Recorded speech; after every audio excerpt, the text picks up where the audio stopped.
Muito bem, amados irmãos, abramos a palavra de Deus no Evangelho segundo João.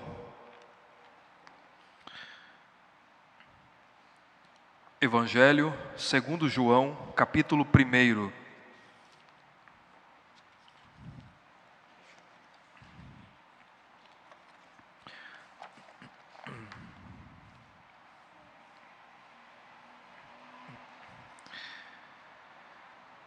Nós faremos a leitura dos 18 versos novamente para fazer sentido, mas hoje o sermão nós vamos nos dedicar dos versos 10 a 14, tá? Que é a encarnação do Verbo. O Verbo se fez carne. Nós estamos dando sequência nessa pequena série de Natal com base no prólogo de João, que são esses 18 primeiros versos.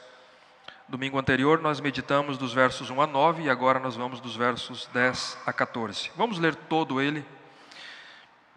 No princípio era o Verbo, e o Verbo estava com Deus, e o Verbo era Deus. Ele estava no princípio com Deus. Todas as coisas foram feitas por intermédio dele, e sem ele nada do que foi feito se fez. A vida estava nele, e a vida era a luz dos homens. A luz resplandece nas trevas, e as trevas não prevaleceram contra ela. Houve um homem enviado por Deus, cujo nome era João. Este veio como testemunha para que testificasse a respeito da luz, a fim de todos virem a crer por intermédio dele. Ele não era luz, mas veio para que testificasse da luz, a saber, a verdadeira luz que, vinda ao mundo, ilumina a todo homem. O Verbo estava no mundo. O mundo foi feito por intermédio dele, mas o mundo não o conheceu. Veio para o que era seu, e os seus não o receberam. Mas a todos quantos o receberam, deu-lhes o poder de serem feitos filhos de Deus, a saber, os que creem no seu nome. Os quais não nasceram do sangue, nem da vontade da carne, nem da vontade do homem, mas de Deus. E o Verbo se fez carne e habitou entre nós, cheio de graça e de verdade, e vimos a sua glória, glória como do unigênito do Pai. Até aqui nós vamos meditar. Segue-se o testemunho de João Batista a respeito dele, que diz assim: João testemunha a respeito dele e exclama: Este é o de quem eu disse, o que vem depois de mim tem contudo a primazia, porquanto já existia antes de mim, porque todos nós temos recebido da sua plenitude e graça sobre graça, porque a lei foi dada por intermédio de Moisés, a graça e a verdade vieram por meio de Jesus Cristo. Ninguém jamais viu a Deus. O Deus unigênito que está no seio do Pai é quem o revelou. Muito bem, irmãos. Quem é Jesus? Lembram da pergunta de domingo anterior? Se você saísse por aí perguntando: quem é Jesus para as pessoas? O que você ouviria?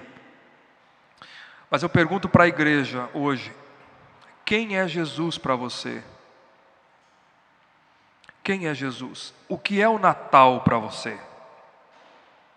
O que representa esse momento que nós estamos vivendo? Talvez você receba muitas respostas. Eu espero que aqueles que estão aqui tenham uma resposta diferente já do que talvez concebiam. Que não seja mais frágil, uma resposta vazia, mas uma resposta fundamentada na palavra de Deus. Nós estamos meditando aqui no prólogo de João, nesses 18 primeiros versos. João abre o seu evangelho com talvez os mais lindos versos da Escritura Sagrada, mais profundos de toda a Bíblia. Nós vimos aqui domingo anterior que João nos transportou para a eternidade. Antes da criação do mundo, quando não havia nada, e nos mostrou quem é Jesus. Ele apontou e mostrou, definindo a verdadeira identidade de Jesus Cristo, aquele que nasceu numa manjedoura. E então, logo nos introduziu numa viagem no tempo e no espaço, na história da humanidade. Em João somos informados belamente, profundamente, que Jesus é Deus, que Jesus é o Deus eterno, que Jesus é o Criador pessoal, pré-existente com o Pai. O tempo todo João está fazendo paralelos com o relato da criação. O tempo todo. João nos revelou a relação entre o Pai e o Filho, a relação íntima, a relação eterna. Ele que é a verdadeira luz, que vinda ao mundo, ilumina todo o homem. João mostrou para nós que podemos andar na luz e termos vida ao crermos em Jesus Cristo.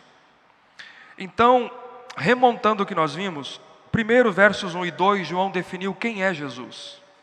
João estabelece a eternidade e a divindade do Verbo. No verso 3, ele apresenta o papel do Verbo, do Logos, de Jesus, como o intermediário da criação, aquele por meio de quem todas as coisas foram criadas. E ele diz no verso 4 e 5, a vida estava nele, e a vida era a luz dos homens.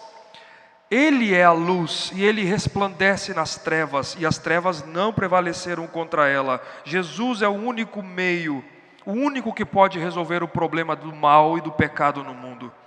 Então, posteriormente a isso, dada a importância de João Batista nos eventos da história da redenção, ele fala dele como o arauto, dos versos 6 a 8, como o testemunha do Verbo, entre a encarnação e a participação do Verbo na criação, e a encarnação do Verbo. Desculpe, entre a eternidade e a participação do Verbo na criação e a encarnação do Verbo. Ele fala de João Batista, mas o apóstolo João estabelece a distinção. Jesus é Deus, João Batista é um homem enviado por Deus.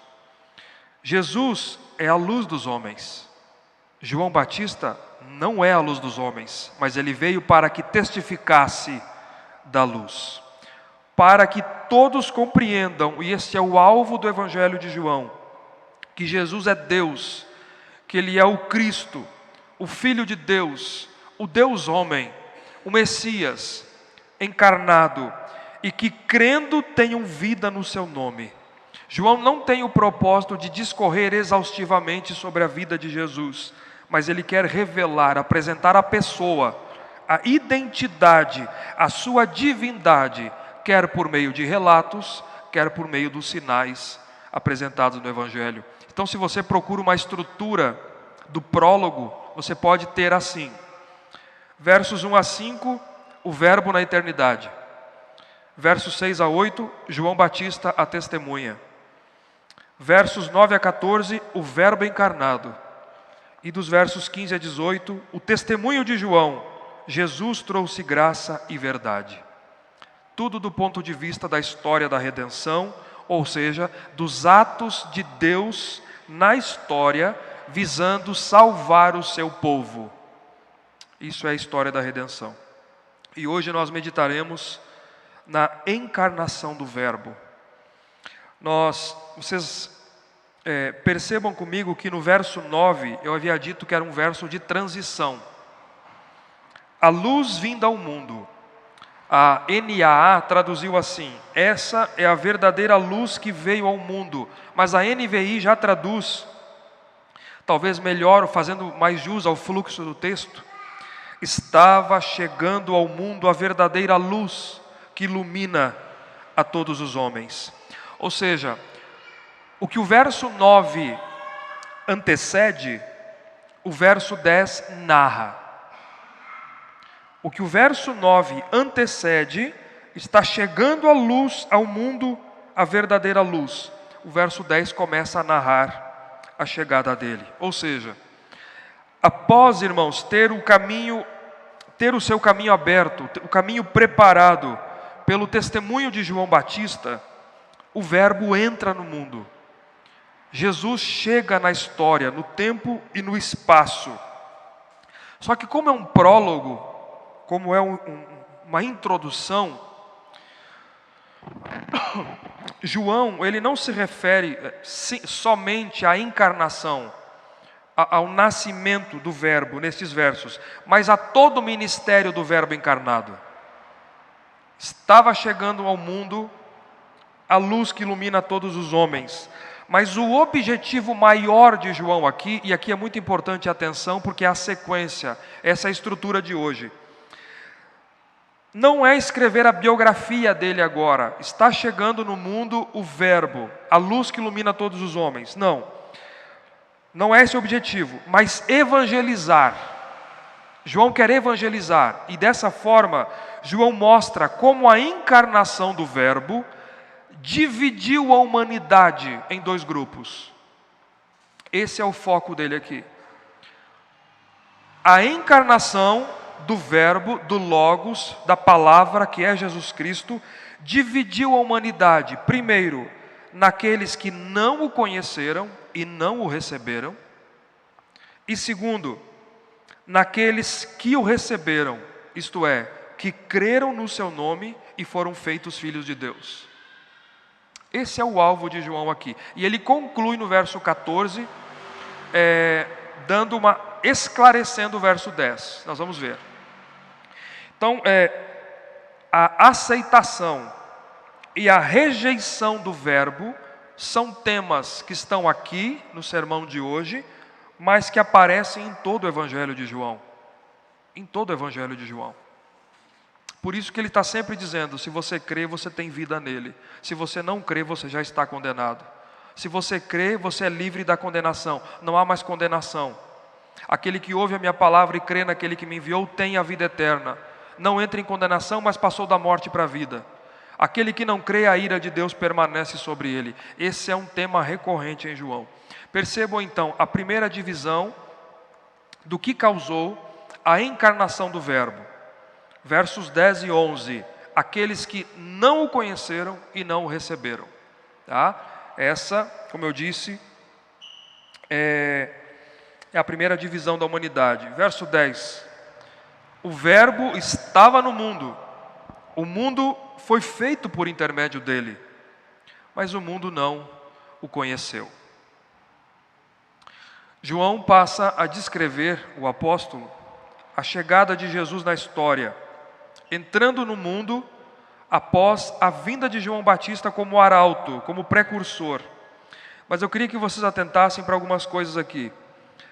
A palavra mundo aqui, ela é a mesma no grego, cosmos, a palavra cosmos, mas ela tem significados diferentes aqui, por causa do contexto. Então no verso 9 diz assim: a saber, a verdadeira luz que vinda ao mundo ilumina todo homem. Que mundo? A terra, o lugar onde a humanidade vive. Verso 10, o Verbo estava no mundo, onde? Geograficamente, aqui na terra também, onde a humanidade vive. O mundo foi feito por intermédio dele. Que mundo? O universo material. Ele criou todas as coisas. Ele é o criador de todas as coisas. Verso 10 ainda, mas o mundo não o conheceu. Que mundo? A humanidade. As pessoas, dentre a humanidade. Certo? É importante entender isso. Ele estava no mundo e tudo foi criado por meio dele, mas não o conheceram. O mundo não o conheceu e o mundo não o recebeu. O verbo conhecer aqui, quando você lê no verso 10, o mundo não o conheceu. Significa não apenas ter conhecimento, não apenas vir a conhecer, reconhecer, que é o significado, mas receber a pessoa. Receber a pessoa, no sentido de amar, no sentido de relacionar-se intimamente, com experiência pessoal. Essa é a ênfase de o mundo não o conhecer. O mundo não o recebeu, a pessoa divina de Jesus. O mundo não quis relacionar-se com Ele, ter intimidade com Ele, pessoal com Ele. Veja o verso 11. Ele veio para o que era seu, e os seus não o receberam. Às vezes tem uma leitura desatenta do texto, né? Primeiro diz, ele veio para o que era seu. O que? O mundo que foi criado por intermédio dele. E apesar disso, o mundo não o conheceu, no sentido de amar, de relacionar-se com ele. E os seus, quem são os seus? Os judeus, não o receberam. Os judeus não o receberam. Esse verso, ele resume o ministério público de Jesus aqui na terra, que foi caracterizado pela rejeição do povo judeu a Ele. Ele veio para o que era seu, e os seus, leia-se judeus, não o receberam. Aliás, até hoje, eles não o recebem. Até hoje, se você for a Israel, eles ainda estão aguardando o Messias. Ainda estão aguardando o Messias. Só que ele já veio. Por isso que Paulo diz, eles tropeçaram na pedra de tropeço. Eles têm zelo, mas zelo sem entendimento. Ele veio para o que era seu, e os seus, o povo judeu, não o recebeu.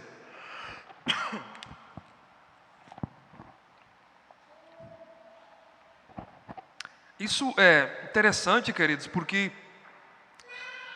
mesmo que todo o Antigo Testamento apontasse para ele, mesmo que tudo que havia no Antigo Testamento era sombra dele, sombra do que haveria de vir, a lei, o Pentateuco, a Torá, os profetas, os salmos, os escritos, o tabernáculo, o templo, a arca da aliança, o candelabro, o altar de incenso, os sacerdotes, os animais, os sacrifícios, o sumo sacerdote, tudo apontava para ele, tudo.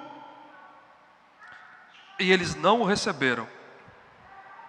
Mesmo ele afirmando 7 vezes nesse evangelho, registrado por João, eu sou a luz do mundo, eu sou o pão da vida, eu sou a porta das ovelhas, eu sou o bom pastor, eu sou o Messias, eu sou a ressurreição e a vida, eu sou a videira verdadeira. Mesmo ele afirmando, eu sou, que é o Deus do Antigo Testamento, que se revelou a Moisés no Sinai, como o Iavé, o Deus da aliança. Mesmo realizando todos os sinais que ele realizou, que demonstram que ele é Deus. Ele multiplica pães em peixes, ele transforma água em vinho, ele cura a filha do oficial de um rei, ele cura um cego, ele caminha sobre as águas, ele ressuscita Lázaro. Mesmo com todas essas obras, o mundo não o conheceu, e os seus não o receberam. A encarnação de Jesus, ela dividiu a humanidade. E essa é a primeira divisão. Só que Jesus já havia alertado sobre isso. Jesus havia dito no capítulo 3, João registra as palavras de Jesus, verso 18 e 19. Ele disse assim, quem nele crê não é julgado. O que não crê, já está julgado, porquanto não crê no nome do unigênito Filho de Deus. E aí João diz, e o julgamento é este, que a luz veio ao mundo, e os homens amaram mais as trevas do que a luz. Você me pergunta assim, por que é que alguém iria desejar amar mais as trevas do que a luz? Por que alguém desejaria amar mais as trevas do que a luz? Na sequência, verso 19 responde: porque as suas obras eram más. As suas obras eram más. E a sequência do verso 20 diz: para que elas, as suas obras, não sejam reprovadas, porque a luz expõe as trevas. E porque as pessoas não querem que as suas obras sejam reprovadas, eles amam mais as trevas do que a luz. Mais as trevas do que a luz. Essa é a primeira divisão da humanidade com a encarnação do Verbo: aqueles que não o conheceram e aqueles que não o receberam. A segunda está nos versos 12 e 13, que são aqueles que o receberam. Veja aí, verso 12: mas a todos quantos o receberam, deu-lhes o poder de serem feitos filhos de Deus, a saber, aos que creem no seu nome. Você percebe aqui a conjunção a adversativa, que é o mas aqui. É um contraste. Percebe o contraste, né? Ele veio para o que era seu e os seus não os receberam. Mas é um contraste. Tem algumas afirmativas de João aqui. A primeira delas: não são todas as pessoas que são filhas de Deus.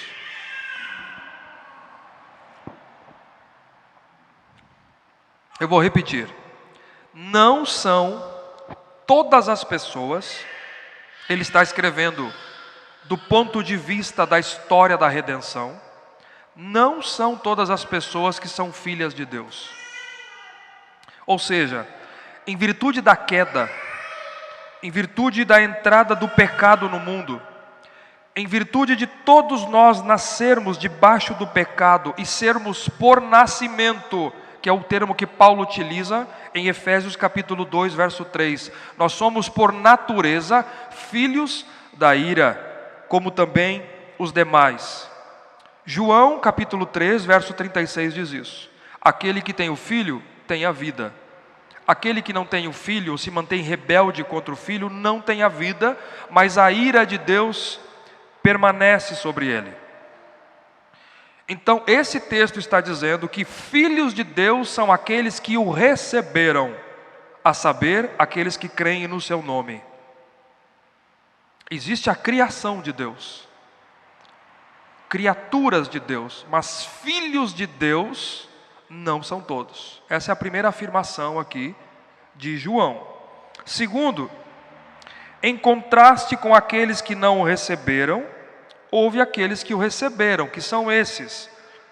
Quem são esses? São aqueles que possuem a fé salvadora, entre judeus e gentios, gerada, você vai ver na sequência daqui a pouco, graciosamente e soberanamente pelo próprio Deus neles. Está no final do verso 13. Eles não nasceram da vontade da carne, mas da vontade de Deus. É Deus quem gera essa fé neles. Esses recebem o poder, a posição, o direito, o privilégio de se tornarem filhos de Deus. É a única maneira de eu e você sermos filhos. É a única maneira de eu e você sermos filhos de Deus e livre da condenação eterna. É a única. É Deus fazer de você um filho. É Deus fazer de você uma filha. É só Deus que pode fazer isso. E para isso você precisa crer em Jesus Cristo, como Deus encarnado, o Filho de Deus e seu Salvador pessoal. É isso que o verso está dizendo. Aqueles que o receberam, a todos quantos o receberam, a estes Ele deu-lhes o poder, ou o direito, de serem feitos filhos de Deus. A expressão aqui, você observa, deu-lhes o poder, deu-lhes o privilégio, é o direito legal de passar a ser posicionalmente filhos de Deus por adoção, por meio de Jesus Cristo. Ou seja, pela fé em Cristo, essa mudança que acontece. Pela fé em Jesus Cristo, nós pecadores, condenados à condenação eterna, filhos da ira como os demais, destituídos da glória de Deus e de qualquer direito, condenados à eternidade, ao sofrimento eterno, nos tornamos filhos do seu amor e membros da família de Deus por adoção, por intermédio do nosso Senhor e Salvador Jesus Cristo. Por isso que está, a esses Ele deu-lhes o poder, então, nesse sentido de se tornarem filhos de Deus. Você observa aqui, note o passivo do verso 12, está na voz passiva. Deu-lhes o poder de serem feitos. Eles foram feitos filhos de Deus. Eles não se fizeram a si mesmos filhos de Deus, mas foram feitos tais. Note o passivo, certo? Quem são esses? A saber, os que creem no seu nome. Aparece 3 vezes no Evangelho aqui o termo nome. No Evangelho de João, 3 vezes. Mas não é, quando o Evangelho diz aqueles que creem no seu nome, não é a forma como Jesus é chamado, mas o que Ele representa, quem Ele é. O Senhor é a salvação. O Senhor salva, disse o anjo, porque Ele salvará o seu povo dos seus pecados. O que é que significa isso? Aqueles que creem, significa crer nele, que Ele é o Verbo divino, que Ele é o Verbo de Deus, que Ele é o Deus eterno, que Ele é a luz do mundo, que a vida estava nele, que Ele é o Criador de todas as coisas, que Ele é o Filho de Deus que veio ao mundo. Esse é o alvo de João, capítulo 20, verso 30 e 31. João diz: eu estou registrando essas coisas para que vocês creiam que Ele é o Filho de Deus e para que crendo tenham vida em seu nome. Esse é o alvo de João. Mas perceba agora na sequência, no verso 13, João, quem são estes que o receberam? Quem são estes que receberam e foram feitos filhos de Deus? João descreve, veja que ele inicia o verso 13 dizendo, os quais, 4 afirmações ele faz. A primeira, quem são esses? Eles não nasceram do sangue. Não nasceram do sangue. O verso 12, eles são feitos filhos de Deus, os que creem no seu nome, mas eles não nasceram do sangue, ou seja, você não é filho, filha de Deus por hereditariedade. Não foi por linhagem judaica comprovada através da genealogia. Ninguém se torna filho de Deus por laços de sangue ou por descendência natural. Eu vou dar um exemplo mais fácil. Meu avô foi crente. Minha avó era crente. Meu pai era crente. Minha mãe era crente. Então eu também sou crente. Não. Meu avô era crente. Meu pai era crente. Então significa que eu também sou filho de Deus. Não. Ninguém se torna filho de Deus. Pode ser a família que for. Isso não faz de você um filho e uma filha de Deus. Não é por hereditariedade ou por descendência natural. Não. Segundo, os quais não nasceram do sangue nem da vontade da carne. Não é por nascimento natural. Não é por nascimento natural causado pela sua vontade, pela sua força ou pela minha força de se ter um filho ou fazer um filho. Você e eu não podemos nos fazer filhos de Deus. Você não pode dizer assim: a partir de hoje eu me faço filho de Deus. Não, não pode. Não é por força ou por vontade humana que nos tornamos filhos de Deus. Veja a sequência: nem do sangue, nem da vontade da carne, nem da vontade do homem. A palavra grega aqui se refere ao gênero masculino. Por isso, o que ele está dizendo aqui não depende da decisão humana. Não depende da decisão do homem, do querer do homem. Mas de quem? De Deus. Da vontade de Deus. Você só pode ser filho de Deus, filha de Deus, se Deus fizer de você uma filha ou fizer de você um filho. Senão ninguém pode tornar a si mesmo filho de Deus. Não nascem do sangue, nem da vontade da carne, nem da vontade do homem, mas da vontade de Deus. A salvação pertence a Deus. É Deus quem salva. É Ele quem te torna filha, quem te torna filho. O novo nascimento é uma obra feita por Deus no ser humano, depende da vontade de Deus. É um dom que recebemos gratuitamente da graça de Deus e não das obras. Ele é gratuito pela fé em Jesus Cristo, mas nunca está associado a um merecimento ou uma recompensa pelo esforço pessoal. Nunca está associado a isso. Eu quero que vocês atentem para Romanos 6:23. Paulo diz assim: às vezes nós deixamos passar algumas coisas, porque o salário do pecado é a morte, mas o dom gratuito de Deus é a vida eterna que temos em Cristo Jesus nosso Senhor. Veja, a morte é uma recompensa, o salário do pecado é a morte. Você merece e eu também a morte, porque ela é uma recompensa, mas a vida eterna é um dom.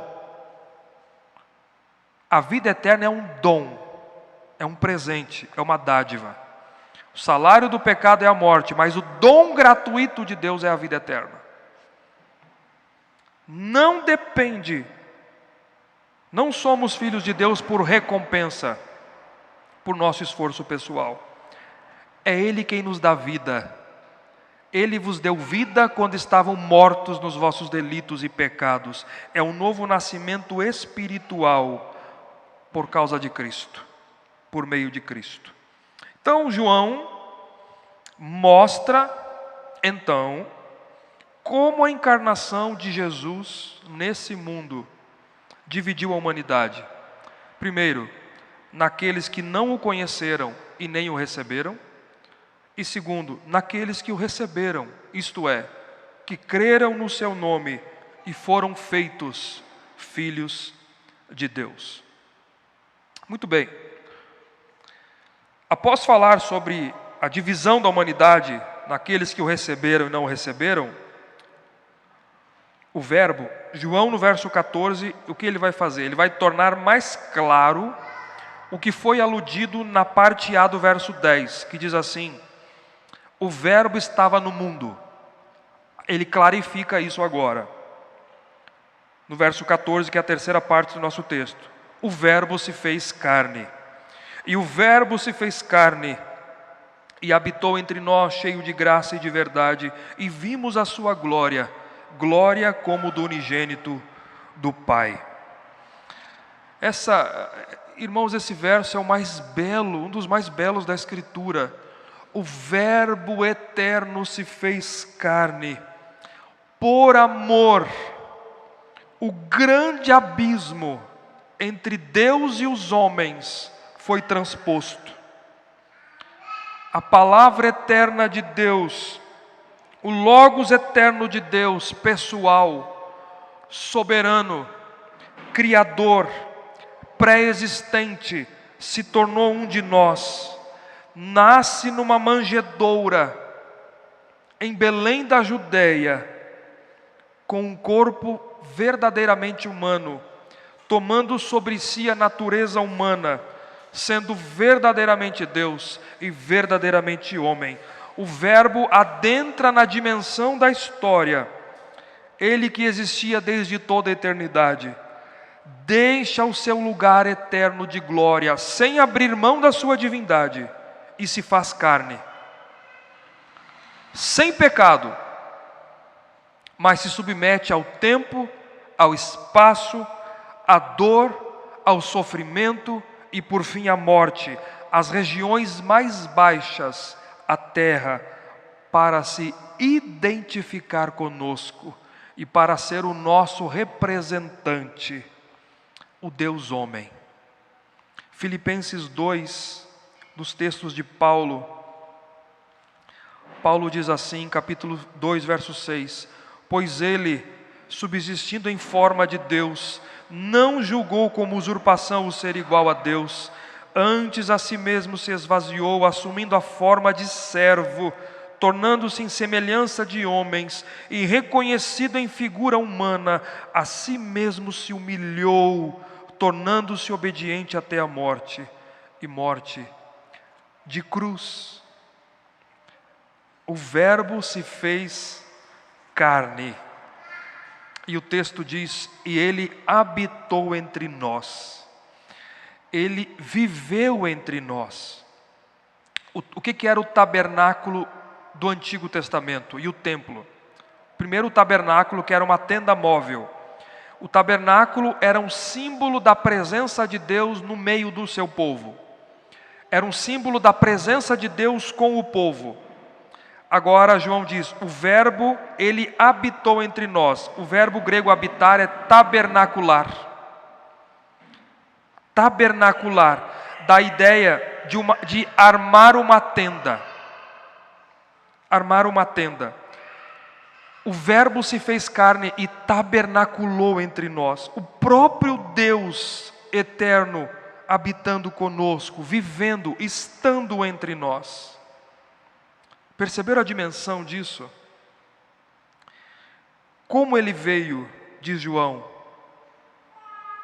cheio de graça e de verdade. Ele veio cheio de graça e de verdade. Ele se fez carne e osso, habitou entre os homens, viveu e veio demonstrando graça e verdade. Ele veio demonstrando o caráter amoroso e misericordioso do Deus da aliança, como o autor da redenção. Está no verso 16 aí também. Porque todos nós temos recebido da sua plenitude e graça sobre graça. Ele veio cheio de graça e verdade. E vimos a sua glória, assim como você tinha o tabernáculo no Antigo Testamento, e a glória de Deus descia sobre o tabernáculo e o templo. Era a presença de Deus que enchia o tabernáculo e o templo. Em Cristo, Deus revelou sua presença conosco, porque Ele veio até nós. Ele revelou de forma palpável a glória que somente os anjos podiam contemplar. Somente os anjos. Você vê no verso 18, ele diz que Jesus é aquele quem revela o Pai. Veja aí, ninguém jamais viu a Deus. O Deus unigênito que está no seio do Pai é quem o revelou. Jesus é quem revela o Pai. Nós vimos a sua glória. Ele disse para um dos seus discípulos, quem vê a mim, vê ao Pai. Quem vê a mim, vê ao Pai.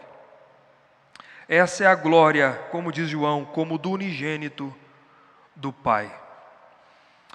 Agora nós conseguimos encaixar o verso 14 com o verso 12.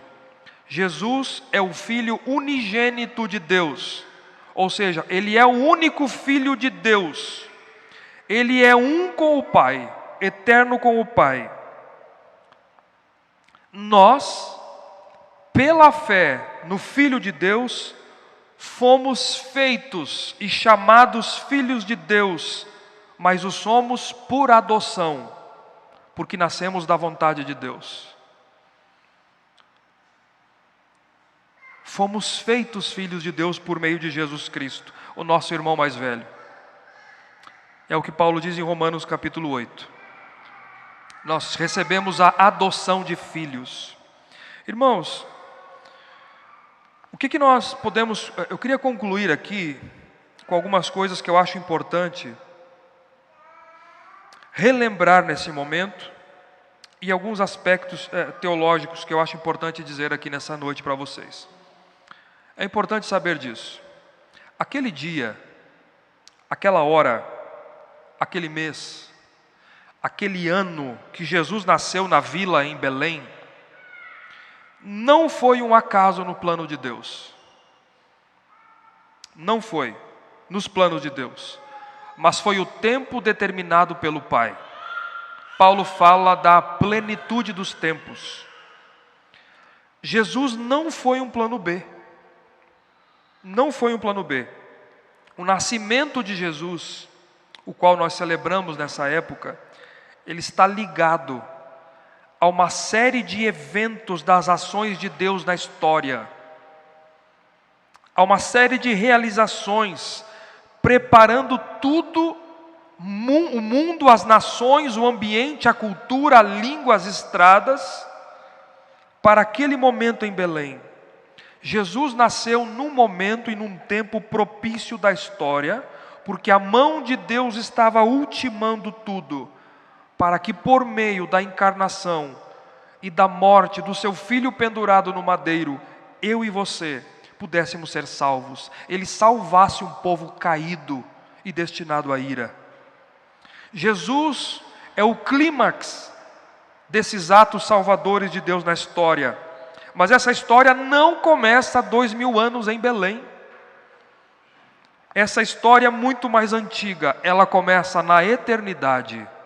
O Cordeiro que foi morto antes da fundação do mundo. Apocalipse 13:8. Só que ela tem o seu primeiro desvendamento no tempo e na história em Gênesis 3:15, quando há a promessa do descendente da mulher. O Messias, que viria da semente da mulher, é uma promessa de redenção e vida eterna.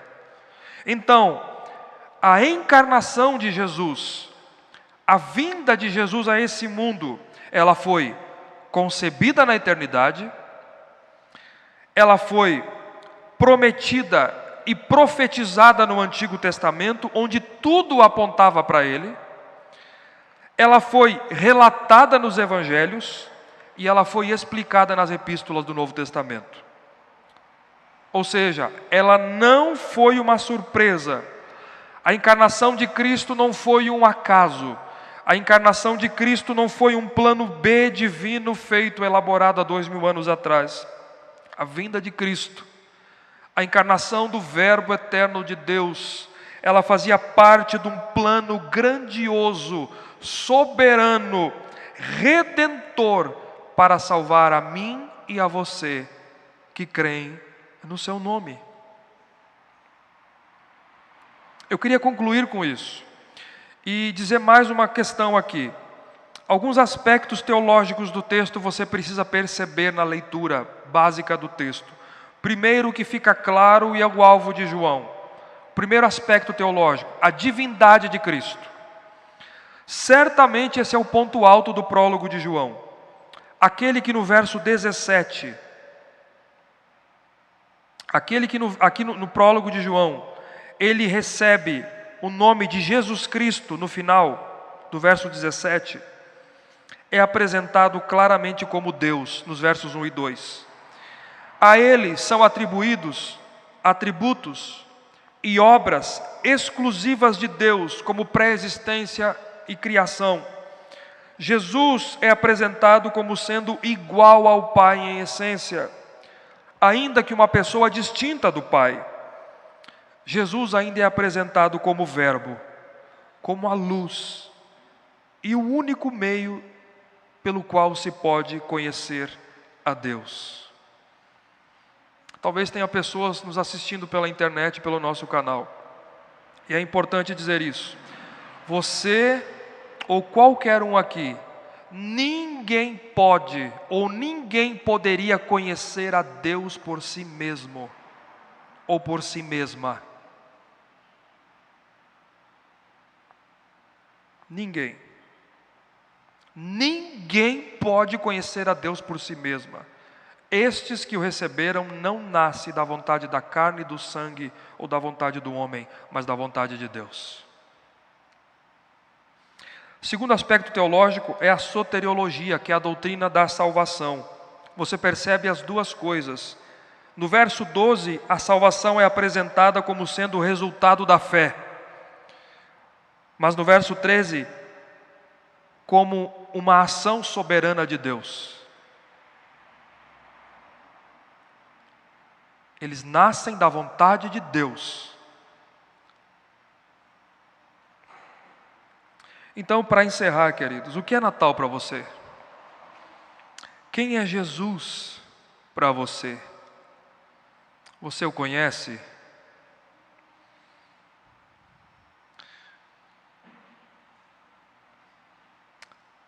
Ele é o Deus eterno, é o agente criador, é o Messias anunciado, é o Deus encarnado, é aquele quem revela o Pai, é aquele que divide a humanidade, é aquele que traz graça sobre graça, cheio de graça e verdade. Você, se tiver a Cristo, você tem tudo. Se você não tiver a Cristo, você não tem nada. Ele pode mudar a história de qualquer ser humano, mas você precisa crer que Ele é o Filho de Deus, para que crendo, tenha vida no seu nome. E a última coisa que eu queria dizer para a igreja aqui: nós não temos luz própria, nós temos luz refletida. Cristo é a luz do mundo. E aí o próprio Cristo diz: vocês, que brilhe a vossa luz, resplandeça a vossa luz diante dos homens, para que eles vejam as vossas boas obras e glorifiquem o nosso Pai que está nos céus. Mas a nossa luz não é nossa, ela é refletida. Por isso, reflita a luz de Cristo onde você for, por onde você andar. Reflita a luz de Cristo. Deus lhe chamou e lhe salvou, e ainda não lhe recolheu, porque Ele quer que eu e você reflitamos nesse mundo a luz de Cristo Jesus, o Verbo eterno de Deus. Que Deus nos abençoe, queridos, que Deus abençoe a sua vida e que de fato nós possamos compreender de fato qual é o momento que nós estamos vivendo, o que ele representa. Que Deus nos abençoe. Ficamos em pé.